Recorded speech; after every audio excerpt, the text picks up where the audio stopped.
Ang ordinansa ay dapat sumasabay sa pag-ikot ng panahon at pangangailangan ng mamamayan. Ang amendment po o pag-amyenda ay iba sa tinatawag na revision at iba rin sa tinatawag na repeal. Sa amendment, binabago, pinapalitan o dinadagdagan ang bahagi ng umiiral na ordinansa na hindi nakakaapekto sa buong estruktura nito. Nagkakaroon ng kaunting pagbabago at nananatili ang ordinansa. Sa revision, binabago, pinapalitan o dinadagdagan ang bahagi o mga bahagi ng umiiral na ordinansa at nakakaapekto sa buong estruktura nito. Nagkakaroon ng malaking pagbabago at nananatili ang ordinansa. Sa repeal, pinapawalang bisa ang buong ordinansa. Nawawala na ng bisa ang buong ordinansa.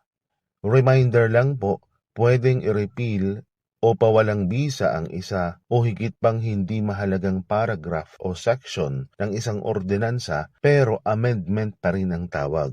Bakit po? Dahil ang pinawalang bisa na isang paragraph ay di naman nakakaapekto sa buong ordinansa. Tandaan po, upang amyendahan ng isang ordinansa, kailangang amyendahan ito ng sanggunian sa pamamagitan rin ng isang ordinansa. Magpapakita tayo ngayon ng isang umiiral na ordinansa at gagawa tayo ng isang panukala na mag-aamyenda. Ang panukalang ito ay ihahain sa session upang pagtibayin. Huwag po kayo mag-skip ng video upang mas madali itong masundan. Ipagpalagay po natin na sa inyong barangay ay may umiiral na ordinansa na ganito ang titulo. Ordinansa bilang 3, Series of 2025. Isang ordinansa na nagtatakda ng mga patakaran sa paggamit ng videoke at iba pang mga sound system sa loob ng nasasakupang teritoryo ng Barangay Opsilon. Ipagpalagay natin na ang Section 4 ng nasabing ordinance ay ganito ang nakasaad. Section 4. Pinahihintulutang oras. Ang paggamit ng videoke o anumang sound system ay pinahihintulutan lamang mula alas 9 ng umaga hanggang alas 9 ng gabi. Maraming humiling na nais na nilang gumamit ng mas maaga mula alas 8 ng umaga at gusto nilang hanggang alas 10 sila ng gabi. Naisip mo, oo nga naman kaya nais mo itong mapagbigyan. Kaya gusto mong magpanukala na gawin itong mula alas 8 ng umaga hanggang alas 10 ng gabi. Ipapakita po natin mamaya kung paano gagawin ang pag-amyenda. Napansin mo rin na inaabuso ito ng marami dahil umaabot sila ng 3 sunod-sunod na araw na nag-iingay kaya nais mong magdagdag ng probisyon sa ordinansa na kapag higit ng 2 magkasunod na araw, dapat nang patigilin ng barangay. Mamaya po ipapakita ko kung paano yan amyendahan.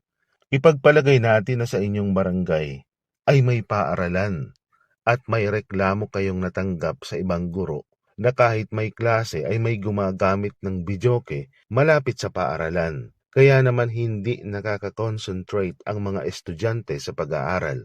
Sa kasamaang palad, walang proteksyon ang umiiral na ordinansa sa kanila. Ipagpalagay rin po natin na sa inyong barangay ay may isang bahay-sambahan at nagreklamo sa inyo ang leader ng sekta na minsan ay sumasabay sa oras ng pagsamba ang malakas na ingay ng nagpa-practice na banda ng musika sa isang malapit na building.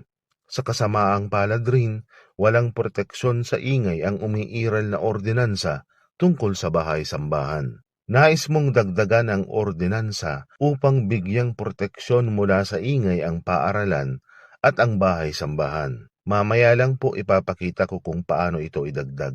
Isa pang bagay, ipagpalagay natin na sa Section 9 ng nasabing ordinansa ay ganito ang nakasaad. Section 9, mga parusa. 300 piso na multa sa unang paglabag. 500 piso na multa para sa ikalawang paglabag. 1,000 piso na multa para sa ikatlong paglabag at sa bawat kasunod pang paglabag. Marami rin humiling sa iyo na sana babaan naman ang multa dahil kapag sinaway naman daw sila ay nakikinig naman agad sila. Kaya naman nais mong baguhin ang parusa. Nais mong gawin na sa halip na 300 pesos sa unang paglabag ay warning na lamang muna. Nais mong sa halip na 500 pesos sa pangalawang paglabag ay 300 pesos na lamang at sa pangatlo at sa mga sunod pang paglabag ay 500 pesos na lamang. Gawin na po natin ang Proposed Amendatory Ordinance. Isulat mo po ito. Title at Authors. Panukalang ordinansa bilang isang ordinansang nag-aamyenda sa ordinansa bilang 3 S 2025 na kilala bilang Videoke at Sound System Ordinance. May akda, kagalang-galang na Annalyn C. Gama, kapwa may akda, kagalang-galang na John D. Estrada. Mapapansin po na binanggit natin kung anong ordinance number at pamagat ng ordinansa na aamyendahan. Babanggitin mo po ang pamagat ng existing ordinance kung may pamagat ito. Kung wala, ang titulo mismo ng umiiral na ordinansa ang banggitin. Then isunod mo na po ang ordaining clause. Pinagtitibay at ipinag-uutos ng sangguniang barangay ng Upsilon, bayan ng Teta, na quick note lang po bago tayo magpatuloy, pakibisita ang buong channel. Halos lahat ng video dito ay timeless o hindi basta naluluma ang principles na ibinabahagi kahit lumipas ang maraming taon. Pwede niyong balik-balikan. Mag-like na rin po at mag-subscribe. Tuloy po tayo. Tapos na ang ordaining clause. Gawin na natin ang unang section. Section 1. Ang Section 4 ng Ordinansa bilang 3 S 2025 ay binabago sa pamamagitan ng pagbabago ng oras kung kailan pinapayagan ang paggamit ng videoke at iba pang sound system at pagdaragdag ng isang talata upang basahin ito bilang sumusunod. Section 4. Pinahihintulutang oras. Ang paggamit ng videoke o anumang sound system ay pinahihintulutan lamang mula alas 8 ng umaga hanggang alas 10 ng gabi. Kahit na sa loob ng pinahihintulutang oras, kung ang paggamit nito ay lalampas sa 2 magkasunod na araw, ang paggamit ay ipatitigil ng barangay. So kung makikita po ninyo, ito na ang binanggit natin kanina na gusto mong baguhin na Section 4 na sa halip na 9 a.m. hanggang 9 p.m. pwedeng gumamit ng videoke at sound system, ginawa na nating 8 a.m. hanggang 10 p.m. Dahil ang oras ang binabago mo, pwede mong lagyan ng salungguhit ang bagong oras. Then para naman sa mga umaabuso at gusto ng gawing 3 araw ang pag-iingay, dinagdagan mo po ng another paragraph sa ibaba. Dahil karagdagan po yan, lagyan mo rin ng salungguhit bilang palatandaan na ang paragraph ay bagong amendment na ini-introduce mo. Gawin natin ang Section 2 ng panukalang ginagawa natin. Section 2. Isang bagong Section 8 ang idaragdag pagkatapos ng Section 7 ng nasabing ordinansa na babasahin bilang sumusunod. Section 8. Paggamit sa paligid ng paaralan at lugar ng pagsamba. Ang paggamit ng videoke o sound system ay mahigpit na ipinagbabawal sa paligid ng mga paaralan habang nagsasagawa ng klase at sa mga simbahan o lugar ng pagsamba ng anumang relihiyon habang isinasagawa ang mga serbisyong panrelihiyon. Maliban kung ang lugar kung saan ginagamit ang naturang videoke o sound system ay may sapat na soundproofing o ang paggamit ay sa paraang ang ingay na nalilikha ay hindi naririnig ng mga nasa paligid. Ito na po ang sinasabi natin kanina na nais mong protektahan ang paaralan at ang relihiyosong pagsamba o pagsimba.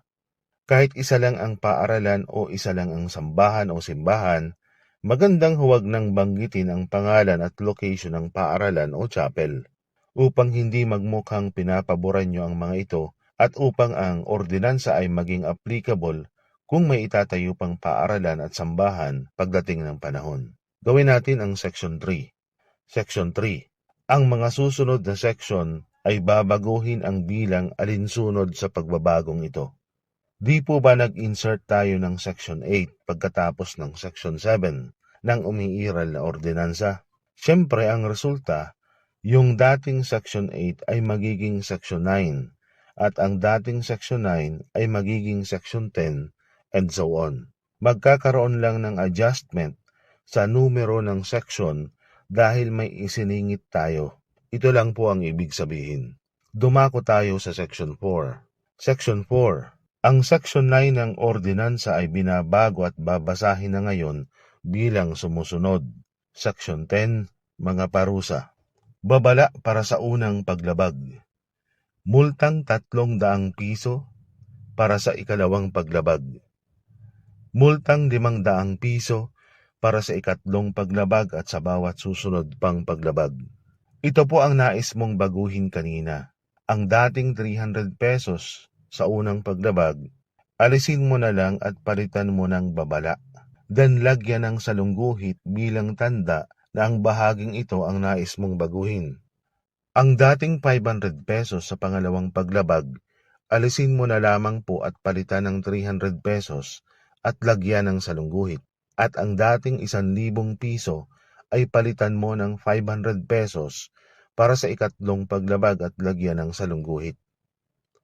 Kung mapapansin mo rin, ang dating Section 9 ay ginawa nating Section 10 dahil nga di po ba kanina nagkaroon ng adjustment ng numbering dahil may isiningit tayong provision. Pagkatapos po ay isunod mo itong tinatawag na separability clause. Section 5. Sugnayang pagkakahiwalay.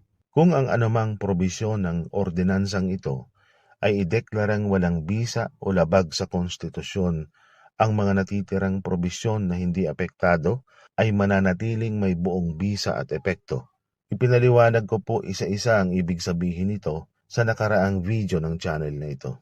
Pagkatapos po ay isulat mo itong tinatawag na repealing clause. Section 6. Pagpapawalang bisa. Ang lahat ng ordinansa at regulasyon na salungat sa ordinansang ito ay binabago o pinawawalang bisa alinsunod dito. Then isulat mo po ang tinatawag na effectivity clause. Section 7. Bisa ng ordinansa. Ang ordinansang ito ay magkakabisa matapos mapagtibay at mailathala alinsunod sa Section 511 ng Local Government Code of 1991 at iba pang umiiral na mga regulasyon. Nasa comment section po ng video na ito ang buong kopya ng umiiral na ordinansa na ginawa nating halimbawa. Nandun din ang kopya ng panukalang ordinansa na ginawa natin ngayon. Meron din pong English version ng existing ordinance at meron rin English version ng amendatory ordinance. Pwede nyong i-copy-paste, pwede nyong i-download upang ma-edit po ninyo ayon sa pangangailangan ninyo. Kung may natutunan po kayo sa video, mag-subscribe ka po at mag-like sa video.